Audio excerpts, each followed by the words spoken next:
you have to have those real raw emotions, those times when you want to pull the covers over your head and cry and get angry and wonder why this is happening. I did that. I understand that. What I want to say is, get it out. Do it. Get it out. But then, take the covers off your head, and you stand up, and you put one foot in front of the next, and you just keep going. Cancer stinks.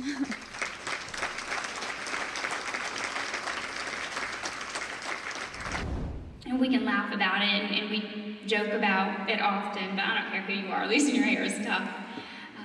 I didn't even like my hair that much, and losing it was tough. I remember my doctor told me I would definitely lose my hair within the first 2 weeks, the first 14 days. So I'm in his office day 13, and I had not lost a strand on my head. And that's right. And I thought, well, I have this rare cancer. I'm probably gonna be one of the rare ones, like that 0.5% that doesn't lose their hair. I know it. So I'm busy telling him this, and he's just, got the sweet little smile. Sure, honey. The next morning, I woke up, and there were just clumps of hair everywhere. And I thought, well, at least my doctor knows what he's talking about.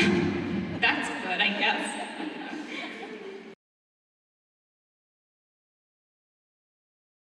I have joined the ranks of working mom, and I am now facing the same obstacles that everyone else faces: time, energy, willpower to stay healthy. So my goal is to make fitness fun and convenient. Women are really the key to that family unit. We tend to take everything on, and the last thing we think about is our own health. So I want to talk to women. I want to continue to educate women and help them make their own fitness a priority, because if we're not healthy, we can't be there for everybody else. I wanted women to make their health a priority and not feel guilty about doing so.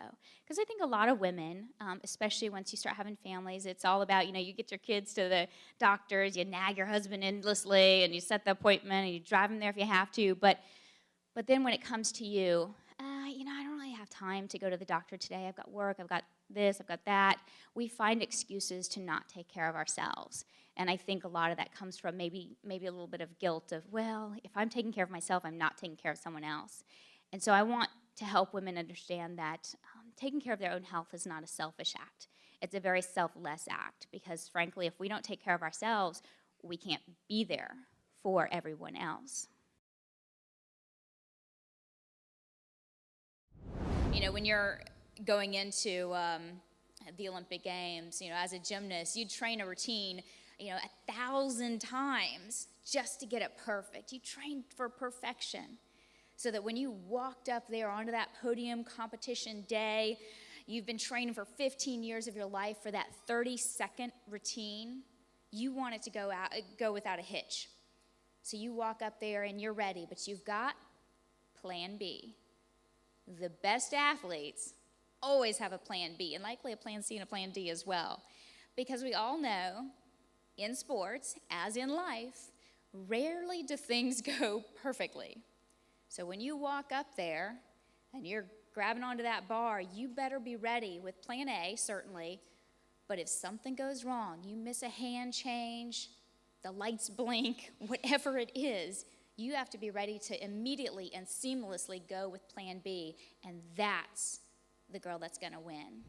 I am so passionate about the role that sports plays in our lives. Athletic activity and especially team sports teaches us so many great life lessons. And I know Connie spoke of many, and Megan did the same. We learn to work as a team. We learn to set goals and work hard to achieve success.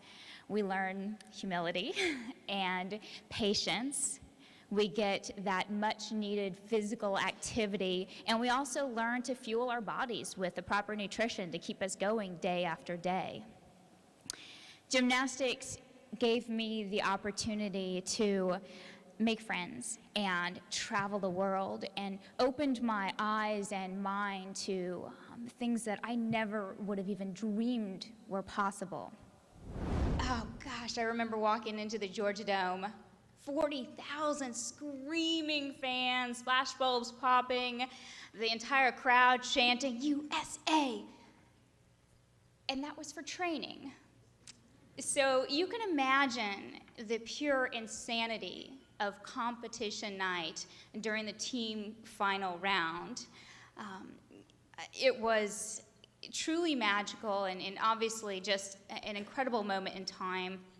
You know, standing up there on that award podium at the end of the night with my teammates, red, white, and blue uniform, USA across the back, gold medal around your neck, seeing the American flag being raised, and hearing the sounds of our national anthem. You can't compare it to anything else. It was a dream come true for me and for all of us.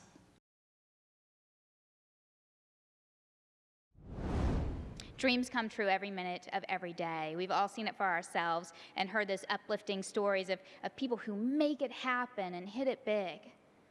Someone will come up with the next great idea. Someone will develop another must-have item that will fly off store shelves. Someone will become the most sought-after motivational speaker or go-to blogger. Someone will become the very best that they can be. There's no reason why that someone can't be any one of you. And when that happens, you'll have a huge support system, because as moms, as entrepreneurs, we know that when we stick together, we are a powerful force.